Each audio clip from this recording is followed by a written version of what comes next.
We're going to call a City Council meeting of Thursday, August 22nd, 2024 to order. Please stand for a pledge of allegiance and a prayer.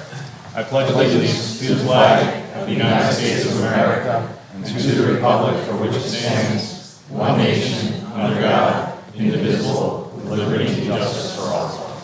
Please bow your head for a moment of silence and prayer.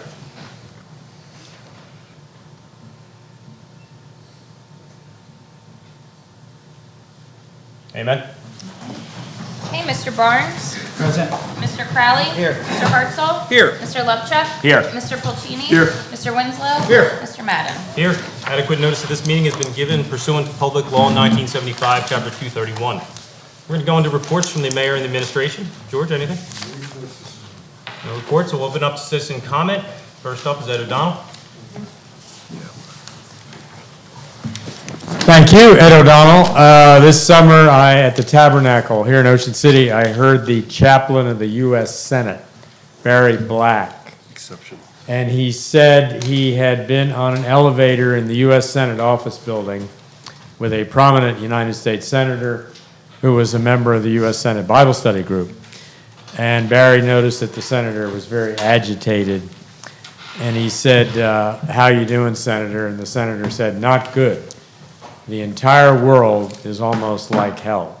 And I've been in Philadelphia for the last week. You got thousands of homeless people lying on the street. You have the highest rate of cigarette smoking of any city in America. A lot of rudeness. I ride that bus 23 in Philadelphia when I speak at the Quaker churches in Chestnut Hill, Germantown. And I've noticed on that bus a lot of people angry, insulting people, arguing with people. So I said years ago there's going to be violence on these buses, and there were 2 murders last year or so. So how do you solve the problem? The first problem is everybody has to treat everybody with love, friendliness, kindness, mercy, tolerance, forgiveness. Forgive 70 times 7. That solves a lot of the problems. And then this cigarette smoking is more of a problem than we think. I'm allergic to it, but secondhand smoke gives people cancer, emphysema, lung disease. There's the litter, and there's the money they spend on the cigarettes, which could be given to charity or their families. That would help. And then beautiful music. People, because of all the evil in the world, they can think that there is no God. More and more people are thinking that. They can think a lot of the clergy are insincere. More and more people are thinking that. They can think a lot of the people in the churches are insincere. More and more people are thinking that. But you cannot hate a beautiful hymn. And these hymns have tremendous power to heal people. This choir at St. Peter's is one of the best ever at the 11. Amen. What? Amen. Yeah. And the male singer at St. Damian's, I apologize, I forget his name. He's got the voice of an angel. And First Presbyterian, real good choir. And then you have to go to uplifting events, museums, flower shows, home shows, auto shows, zoos. You have to keep going to positive, uplifting events. And then, of course, the best solution is become a Christian and then devote your life to helping people. We've known for years that when you help somebody, it makes you feel better spiritually and mentally. It also makes you feel better physically. Even when I throw a can in a recycling bin, it makes me feel better physically. And so you have to think positive all the time, 100%. And try to turn this situation around. And then talking about helping people, August 28th, my charity is bringing 20 low-income people to the Phillies game, 4:05 game. Low-income inner-city kids and those struggling with addiction, veterans, prostitutes, whatever. And now, in previous years, the Phillies would send me and many other charities 125 free tickets. They were very generous. And then last year, 25. But this year, because they're selling out all the games, they're really not doing much in terms of sending the charities free tickets. So we have to pay for them. So if anybody can help, it's Winthrop Foundation, Ed O'Donnell, and PNC Bank right over here handles it. But yeah, the key is positive thinking. You got to think positive. You can't have one negative thought for 1 second. You want to look at positive thinkers. Look at the foreheads of the football coaches starting in about a week. They never have one negative thought for 1 second. They can't. Thank you. Thank you. Bill Merritt? Good morning. I'm Bill Merritt. I live at 1240 Simpson Avenue in Ocean City. I'm one of the founders of the OCNJ History and Culture, which is a new nonprofit focused on the city's rich heritage and with a particular focus on its older homes. And through our association with the Facebook Old Homes Group, our collective entities have about 8,000 followers. We're all very passionate about the island, as I know you folks are too. So my comments today are brief. First, I know he's not here, but on behalf of our group, I wanted to extend our condolences to the Gillian family on the loss of Roy. It's hard to measure the mark that he left on this town. You know, he created a boardwalk paradise for children that lasted nearly 100 years. Millions of kids rode his rides, played his games. You know, those memories are forever in their minds, and those pictures are in photo albums and on iPhones around the world. He and his family also built an incredible economic engine here, giving the city substantial capital to build for the future. Few people could ever say they had the same level of positive impact during their lifetime. He could, Jillian's can, and proudly so. And their legacy is very important. Now, as we all know, that legacy is in the hands of this city council. I don't envy it. The decision on the future of Wonderland will define the island for years to come. And given the gravity and complexity of the issue, I'm not here to advocate a result. I'm here instead to encourage a process, given the tricky financial situation that surrounds Wonderland and the need to have strong public confidence in the outcome. That process has 3 parts. First is an open mind. You hear the Wonderland owner would like to build a hotel. Others want to maintain the amusement park. Others claim that an amusement park can't be run profitably. At this point, no one knows what's true or what's right. We therefore believe the city needs to maintain an open mind, explore all options, and draw its own conclusions based on the facts and the information that it gathers. Who knows what creative proposals are out there, or what federal, state, or private funds would be available to buoy an option that is otherwise economically challenging. An important part of keeping option open is not to permit any demolition during this deliberative phase, as that could take otherwise viable options off the table. Second is transparency. People are largely in the dark right now, and that's not helpful. It breeds distrust. As it gathers them, the city needs to put the facts on the table for people to assess. The more transparent the process, the greater the confidence in the result. The reverse is also true. Last is public input. This is absolutely critical to the process. That input can come from city council members meeting with their constituents, citywide town halls, and even the council keeping up on social media. Who knows where the best ideas will come from? Actively seek them out. Additionally, and we believe importantly, city council should put some or all aspects of this decision up for public vote. This decision will have a huge impact on the citizens who live here, on the businesses here, and those who have invested here. Give them the opportunity to play a major role in charting this course. The city disliked the state seizing the windmill issue away from them. Citizens may not like the town excluding them from this critical decision. In the end, a thorough, deliberate, and transparent process with no predetermined result and the will of the people looming large is the best way to handle what is otherwise a complicated financial situation. In short, put all the facts on the table and let the people weigh in. That will generate the greatest trust. Also, the city could leverage the fact that such a public vote in its negotiations, with the developer knowing that it needs to make a proposal that not only the city will like, but the people will as well. That may produce the best result for everyone. Thank you for your time and attention, and thank you for your commitment for delivering the best result for the city. Thank you. Thank you. Ed?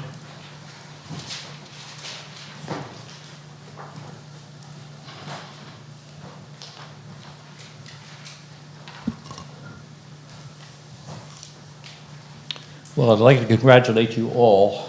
Ed, can you just give your name and address for the record, Oh, please? Ed Dixon, 3507 Asbury Avenue. I'd like to congratulate you all for having 11 years of having New Jersey's favorite beaches. That's quite an accomplishment. Ocean City is truly the family resort. I'd like to thank the mayor and council for the second announcement of the dedication of our month of August to our military veterans. Music was a nice touch.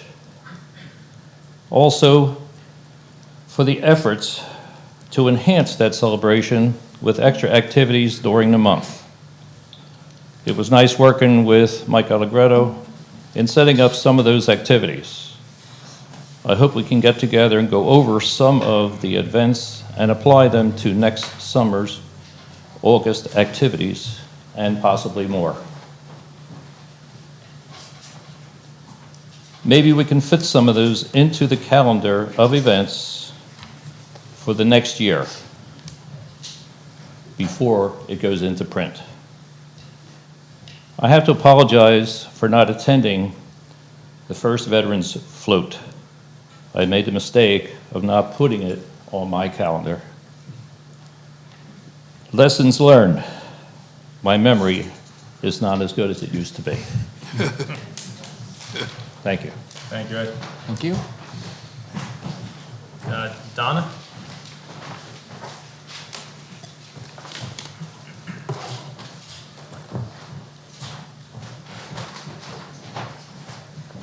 Good morning, Council. I'm Donna Saber. I'm 1324 Asbury Unit A, Commercial Unit. I have Helen Struckman of New Jersey Culture and History has advised me to hand out copies to you all. Yep. There's one that is going to stay for me. No problem. Thank you.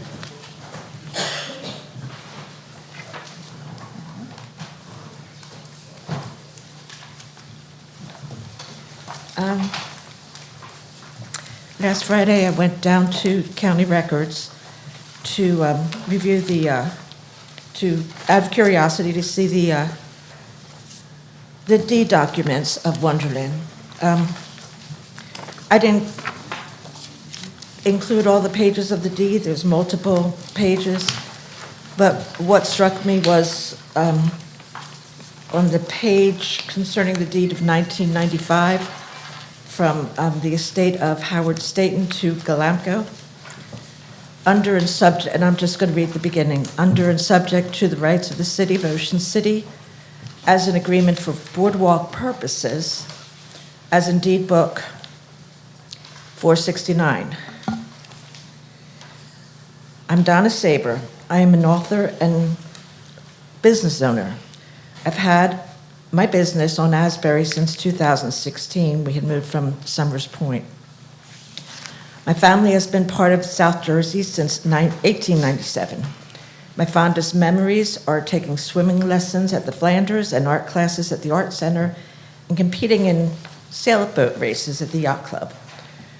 Ocean City is in my blood. I stand before you as a taxpayer, as a member of this community who has serious concerns of the future of this island with the recent announcement of the closing of Wonderland.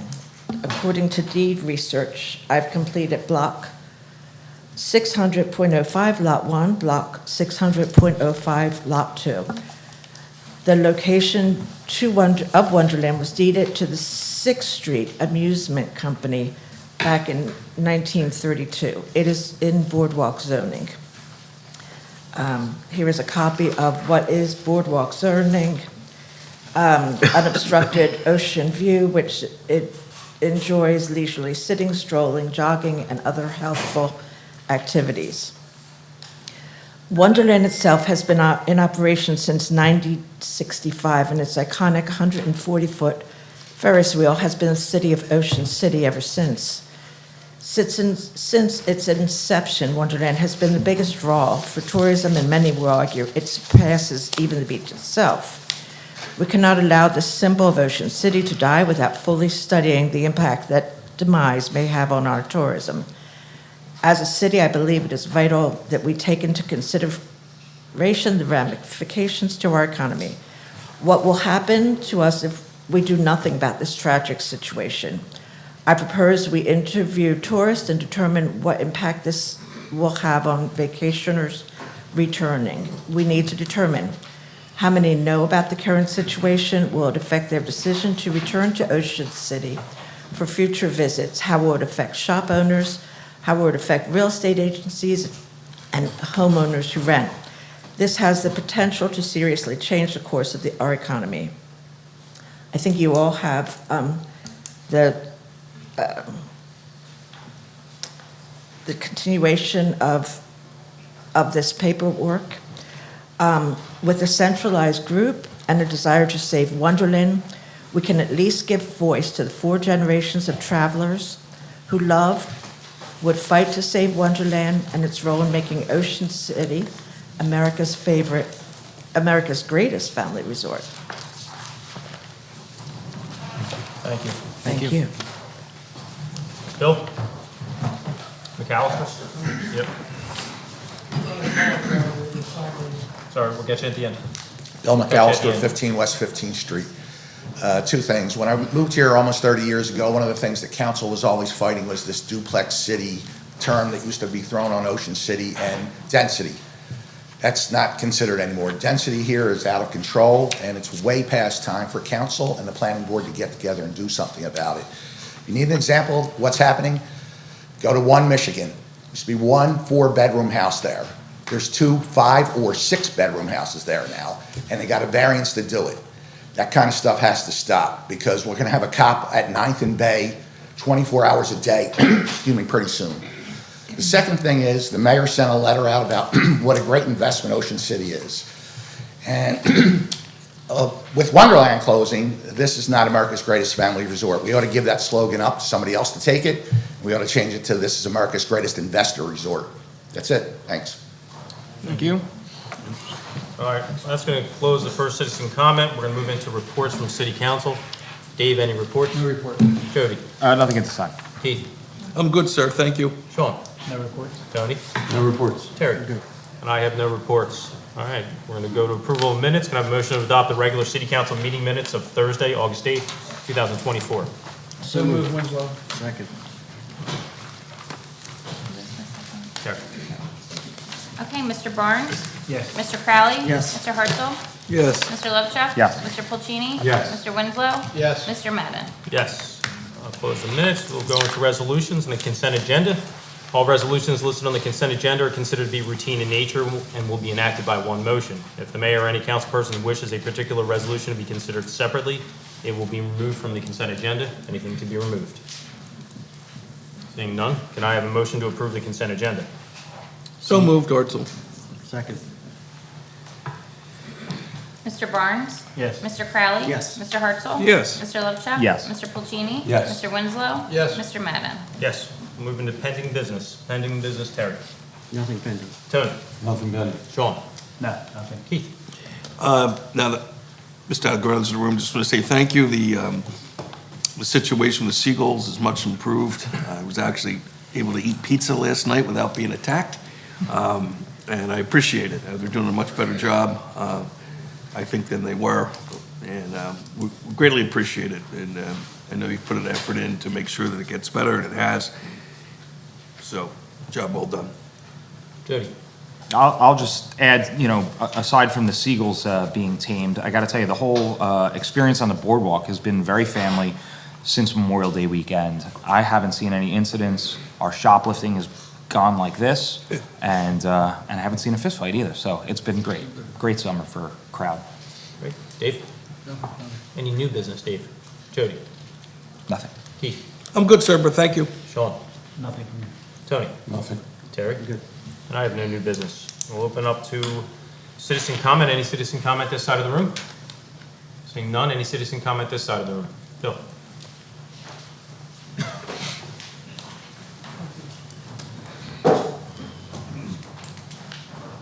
Bill Hartranft, 728 Battersea Road.